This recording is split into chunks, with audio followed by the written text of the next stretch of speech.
Rekan-rekan bisnis, selamat berjumpa lagi dengan saya, Anggono Raras. Pada pertemuan marketing strategik sesi 10 ini, temanya adalah mengelola penjualan. Mengelola penjualan adalah aspek penting dalam menjalankan bisnis.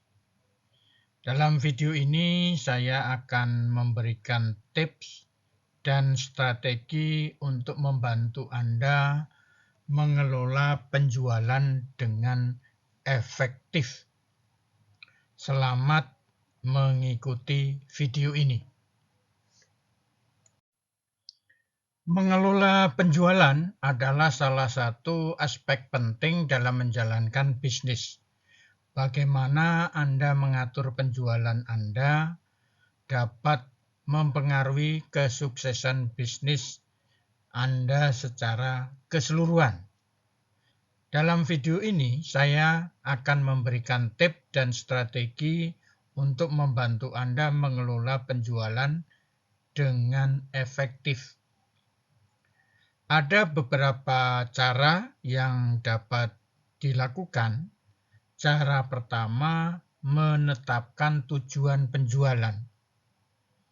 Menetapkan tujuan penjualan yang jelas dan terukur adalah langkah pertama yang penting dalam mengelola penjualan. Dengan memiliki tujuan yang jelas, Anda dapat mengarahkan upaya penjualan Anda dengan lebih efisien. Yang kedua, membangun tim penjualan yang kompeten. Memiliki tim penjualan yang kompeten dan terlatih adalah kunci untuk mencapai target penjualan Anda. Pastikan tim Anda memiliki pengetahuan dan keterampilan yang diperlukan untuk menjual produk atau layanan Anda dengan baik.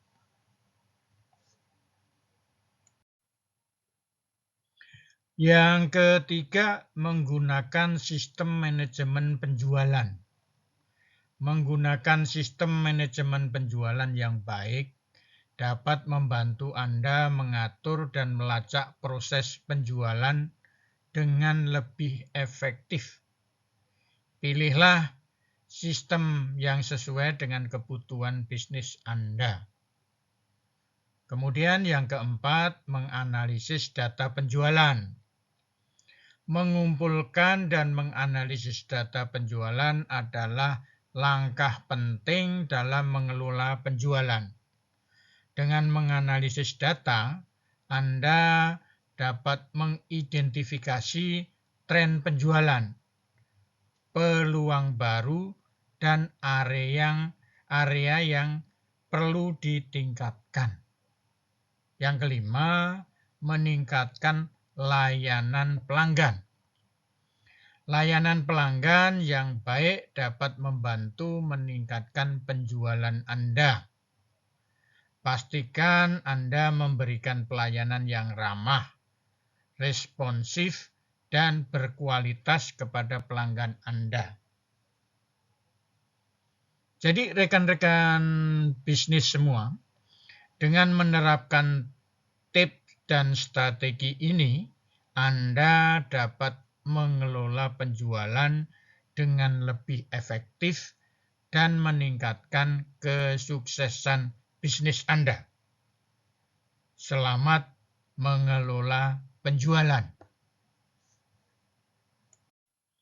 Rekan-rekan semua, saya akan coba menjelaskan lebih dalam lagi tentang menetapkan tujuan penjualan. Menetapkan tujuan penjualan adalah langkah penting dalam strategi bisnis yang sukses. Tujuan penjualan memberikan arah dan fokus bagi tim penjualan untuk mencapai hasil yang diinginkan. Dalam diskusi ini, saya akan membahas pentingnya menetapkan tujuan penjualan dan bagaimana cara melakukannya dengan efektif. Ada beberapa langkah yang dapat dilakukan, yaitu yang pertama, mengetahui tujuan bisnis. Sebelum menetapkan tujuan penjualan, penting untuk memahami tujuan bisnis secara keseluruhan. Apakah tujuan bisnis adalah meningkatkan pangsa pasar, meningkatkan pendapatan, atau memperkenalkan produk baru? Mengetahui tujuan bisnis akan membantu dalam menetapkan tujuan penjualan yang relevan dan terukur. Kemudian selanjutnya yang kedua, menggunakan metode SMART. Tujuan penjualan haruslah spesifik, terukur, dapat dicapai, relevan, dan memiliki batas waktu. Dengan menggunakan metode SMART, tujuan penjualan akan menjadi lebih jelas dan mudah diukur. Misalnya, tujuan penjualan bisa menjadi meningkatkan pendapatan sebesar 10% dalam 1 tahun. Yang ketiga, melibatkan tim penjualan. Libatkan tim penjualan dalam menetapkan tujuan penjualan. Mereka memiliki pengetahuan dan pengalaman yang berharga dalam proses penjualan. Dengan melibatkan mereka akan merasa memiliki tanggung jawab dalam mencapai tujuan penjualan dan akan lebih termotivasi untuk mencapainya. Selanjutnya yang keempat, memantau dan mengevaluasi. Setelah menetapkan tujuan penjualan, penting untuk memantau dan mengevaluasi kemajuannya secara teratur.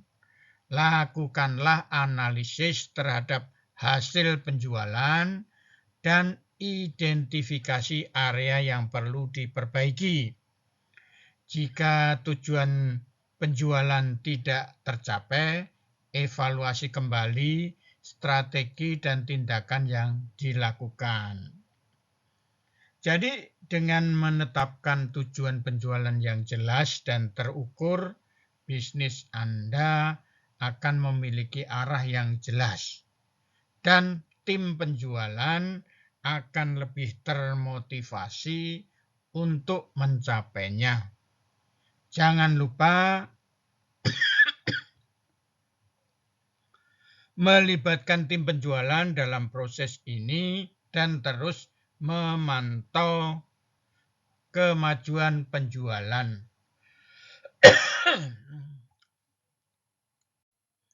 Rekan-rekan semua, selanjutnya saya akan coba menjelaskan bagaimana membangun tim penjualan yang kompeten. Memiliki tim penjualan yang kompeten merupakan salah satu faktor kunci keberhasilan dalam bisnis. Tim penjualan yang handal dapat membantu meningkatkan penjualan, memperluas jaringan pelanggan, dan membangun hubungan yang kuat dengan klien. Namun, membangun tim penjualan yang kompeten bukanlah tugas yang mudah. Diperlukan strategi yang tepat dan upaya yang konsisten untuk mencapai tujuan tersebut. Berikut adalah beberapa tips untuk membantu Anda membangun tim penjualan yang kompeten. Yang pertama, perekrutan yang tepat. Pilihlah kandidat yang memiliki pengalaman dan pengetahuan yang relevan dengan industri Anda. Jadi pasar Anda atau produk Anda itu masuk ke industri yang mana. Jadi di situ Anda harus melakukan perekrutan yang tepat.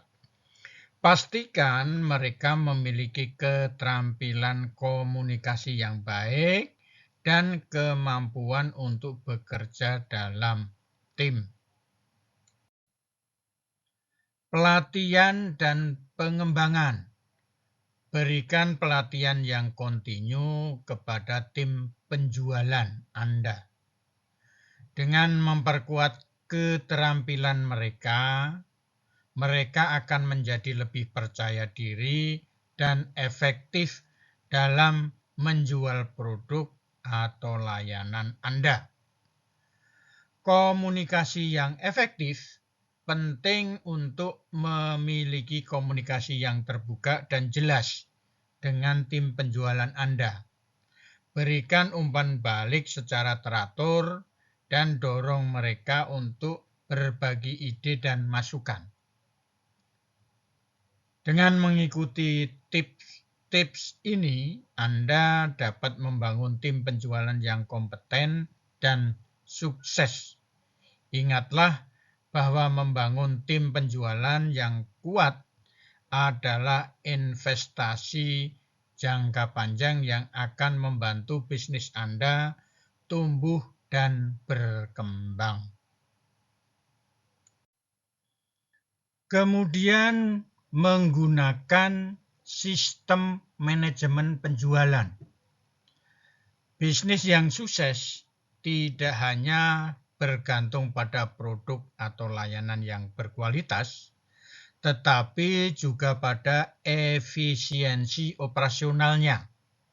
Salah satu cara untuk meningkatkan efisiensi bisnis Anda adalah dengan menggunakan sistem manajemen penjualan yang terintegrasi. Sistem manajemen penjualan adalah perangkat lunak yang dirancang khusus untuk membantu mengelola proses penjualan dari awal hingga akhir. Dengan menggunakan sistem ini, Anda dapat mengoptimisasi tugas-tugas seperti pencatatan pesanan, pengiriman barang, dan pembayaran pelanggan. Keuntungan utama menggunakan sistem manajemen penjualan adalah meningkatkan efisiensi. Dengan otomatisasi proses penjualan, Anda dapat menghemat waktu dan tenaga yang sebelumnya digunakan untuk tugas-tugas administratif. Anda juga dapat mengurangi risiko kesalahan manusia yang dapat terjadi saat melakukan proses manual. Selain itu, sistem manajemen penjualan juga memungkinkan Anda untuk melacak dan menganalisis data penjualan dengan lebih baik. Anda dapat melihat laporan penjualan secara real time, mengidentifikasi tren penjualan, dan mengambil keputusan yang lebih baik berdasarkan informasi yang tersedia. Tidak hanya itu, sistem manajemen penjualan juga dapat membantu meningkatkan pengalaman pelanggan. Dengan sistem ini, Anda dapat memberikan layanan yang lebih baik, lebih cepat, dan akurat kepada pelanggan Anda, meningkatkan kepuasan pelanggan, dan memperkuat hubungan bisnis. Jadi, jika Anda ingin meningkatkan efisiensi bisnis Anda, pertimbangkan untuk menggunakan sistem manajemen penjualan. Dengan sistem ini, Anda dapat menghemat waktu, mengurangi risiko kesalahan, dan meningkatkan pengalaman pelanggan Anda. Jangan ragu untuk mencari solusi yang sesuai dengan kebutuhan bisnis Anda, dan mulailah meningkatkan efisiensi operasional Anda sekarang juga. Menganalisis data penjualan. Analisis data penjualan merupakan langkah penting dalam mengoptimalkan kinerja bisnis. Dengan menganalisis data penjualan, Anda dapat memahami tren penjualan, mengidentifikasi peluang baru, dan mengambil keputusan yang lebih baik untuk pertumbuhan bisnis Anda. Langkah pertama dalam menganalisis data penjualan adalah mengumpulkan data penjualan yang relevan. Data penjualan ini dapat mencakup informasi tentang produk yang terjual, harga penjualan, jumlah penjualan, dan lokasi penjualan. Setelah data terkumpul, langkah selanjutnya adalah mengorganisasi data tersebut agar dapat diolah dengan lebih mudah.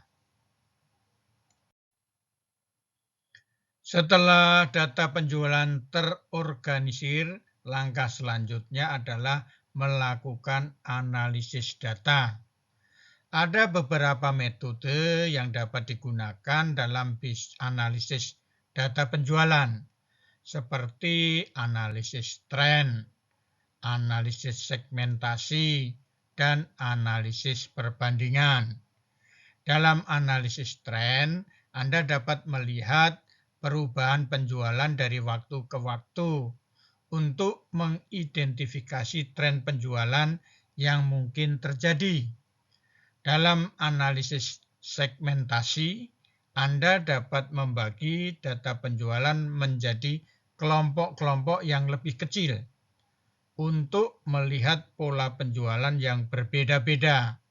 Sedangkan dalam analisis perbandingan, Anda dapat membandingkan data penjualan antara produk, wilayah, atau periode waktu yang berbeda.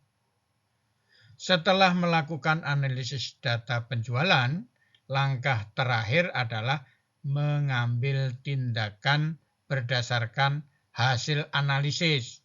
Misalnya, jika Anda menemukan bahwa penjualan suatu produk meningkat secara signifikan pada periode tertentu, Anda dapat mengambil keputusan untuk meningkatkan produksi atau promosi produk tersebut.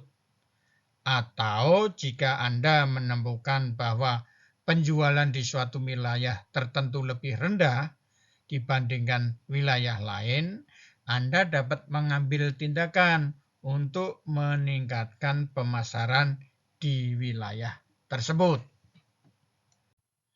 Selanjutnya, saya akan menjelaskan tentang meningkatkan layanan pelanggan. Sebagai bisnis, meningkatkan layanan pelanggan adalah kunci untuk membangun hubungan yang kuat dengan pelanggan dan menciptakan kepuasan yang tinggi. Ketika pelanggan merasa dihargai dan mendapatkan pelayanan yang baik, mereka cenderung menjadi pelanggan setia dan merekomendasikan bisnis Anda kepada orang lain.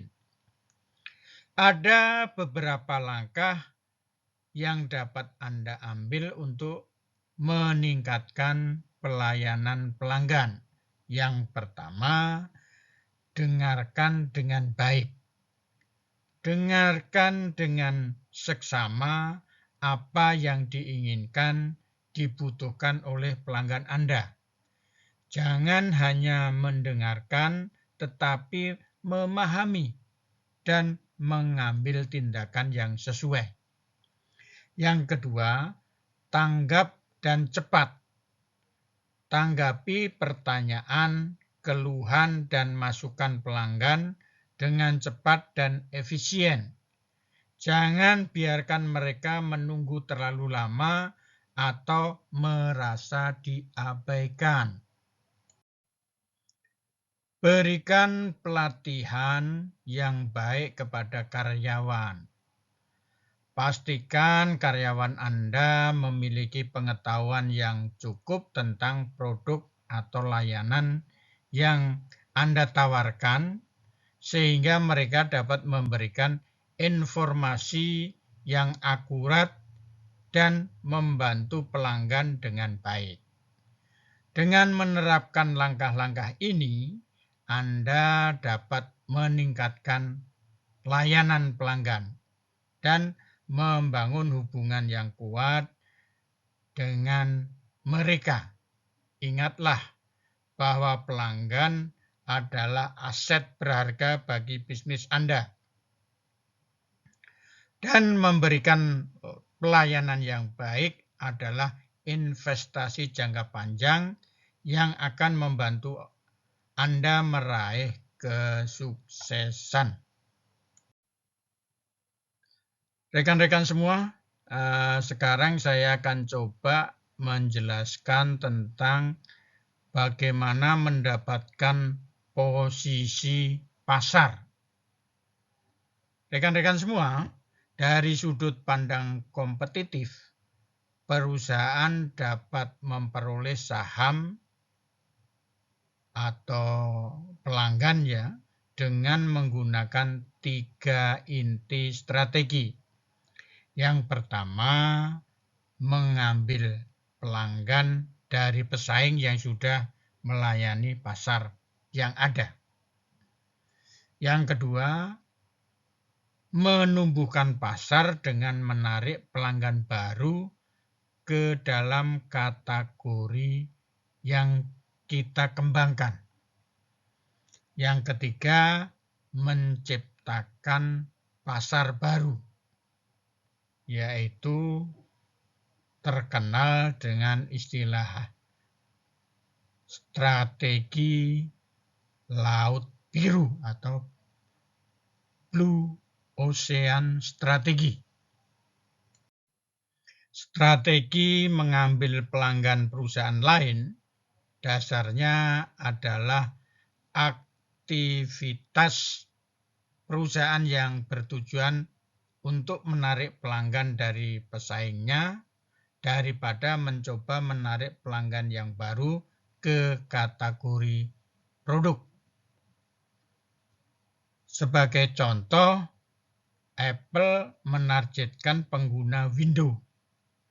Jadi di sini terlihat bahwa bukan membidik pelanggan yang tidak pernah memiliki komputer adalah contoh strategi mengambil pelanggan perusahaan lain. Jadi Apple ini mencari pelanggan dari pelanggan yang menggunakan sistem Windows ya. Jadi kita tahu bahwa Apple itu mempunyai sistem yang berbeda, sistem khusus yang tidak dipakai secara umum. Jadi orang yang menggunakan Apple itu adalah orang yang menggunakan sistem sesuai yang dipunyai oleh Apple ya. Berbeda dengan strategi mengambil pelanggan perusahaan lain yang menargetkan pelanggan yang menggunakan penawaran strategi pertumbuhan pasar bertujuan untuk menarik pelanggan yang baru mengenal kategori. Misalnya, kampanye periklanan yang mempromosikan konsumsi susu. Membangun seluruh kategori di mana terjadi peralihan antara produk pengganti daripada antara produsen susu yang berbeda. Jadi kalau kita melihat di pasaran, susu itu semuanya bisa dari susu sapi atau susu yang lain. Di sini bisa dikembangkan kategori baru. Contohnya untuk orang tua yang sedikit lemak. Nah, itu jadi diolah dia dengan kategori yang baru, sehingga dia memperoleh pelanggan pelanggan-pelanggan baru dengan kategori yang baru ya. Jadi untuk susu yang bermanfaat bagi orang yang diabetes ya, istilahnya dikurangi kadar gulanya. Kemudian selanjutnya karena fokusnya pada peningkatan kategori, secara keseluruhan permintaan strategi pertumbuhan pasar kadang-kadang disebut juga sebagai permintaan primer stimulasi. Strategi pertumbuhan pasar diajukan atau ditujukan untuk menumbuhkan seluruh kategori. Itu biasanya menguntungkan semua perusahaan yang bersaing dalam kategori itu. Strategi ini biasanya diadopsi pada tahap awal siklus hidup penawaran. Saat keseluruhan pertumbuhan pasar tinggi dan persaingan belum menjadi masalah utama. Penawaran cenderung mendapatkan bagian secara proporsional dengan pasar mereka saat ini. Dalam kasus produk yang relatif matang adalah strategi pertumbuhan pasar cenderung menguntungkan pemimpin pasar. Jadi kalau kita bisa melihat untuk produk HP ya, produk HP itu adalah produk-produk yang sudah menguasai pasar. Sebagai contoh, kita bisa melihat HP yang bermerek iPhone. Nah, itu merupakan satu karakteristik yang berbeda dengan karakteristik HP yang lain. Dia mempunyai kelas tersendiri ya, kelas tersendiri.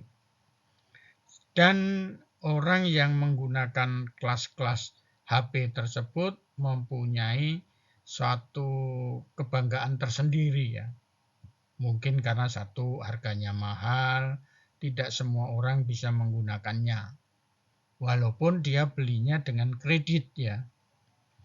Kemudian pengecualian penting melibatkan kasus yang mana penawaran perusahaan memiliki proposisi nilai yang lebih unggul dibandingkan dengan persaingan atau pesaing.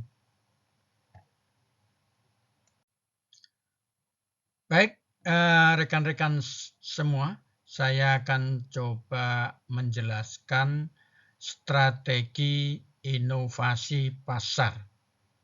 Jadi strategi inovasi pasar ini mirip dengan strategi pertumbuhan pasar di perusahaan mendapatkan posisi pasar dengan menarik. Perbedaan utamanya adalah mengubah pelanggan baru ke kategori yang ada. Karena fokusnya pada pasar yang tidak tertandingi, strategi inovasi pasar juga disebut sebagai strategi samudra biru atau Blue Ocean Strategy. Margin keuntungan dan pertumbuhan cepat. Sebuah skenario yang hampir pasti menarik pendatang baru. Karena menargetkan pelanggan yang baru mengenal kategori produk tertentu. Hal ini menjadi sangat penting bagi perusahaan yang tidak mau bersaing secara frontal dengan pesaingnya, maka strategi inovasi pasar ini menjadi sangat penting ya, sangat penting. Yaitu dengan memanfaatkan kategori-kategori yang baru dengan menciptakan pasar yang baru. Blue Ocean Strategy adalah konsep yang mengajak perusahaan untuk menciptakan pasar baru yang belum terjamah oleh pesaing.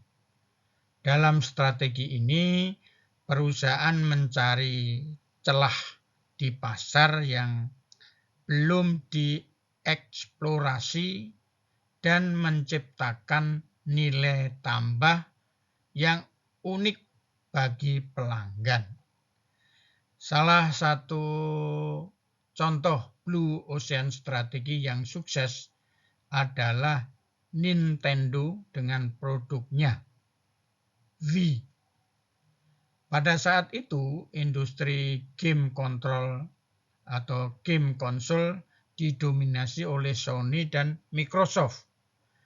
Namun, Nintendo melihat peluang di pasar yang belum terjamah, yaitu keluarga dan orang-orang yang tidak terbiasa bermain game. Nintendo menciptakan Wii yang memiliki controller yang mudah digunakan dan permainan yang lebih casual. Strategi ini berhasil membuat Nintendo memperoleh pangsa pasar baru dan meningkatkan pendapatan mereka. Mereka berhasil menarik pelanggan yang sebelumnya tidak tertarik dengan game konsol. Nintendo menciptakan Blue Ocean yang baru dan berhasil menghindari persaingan langsung dengan pesaing utama mereka. Semoga diskusi ini bermanfaat. Terima kasih.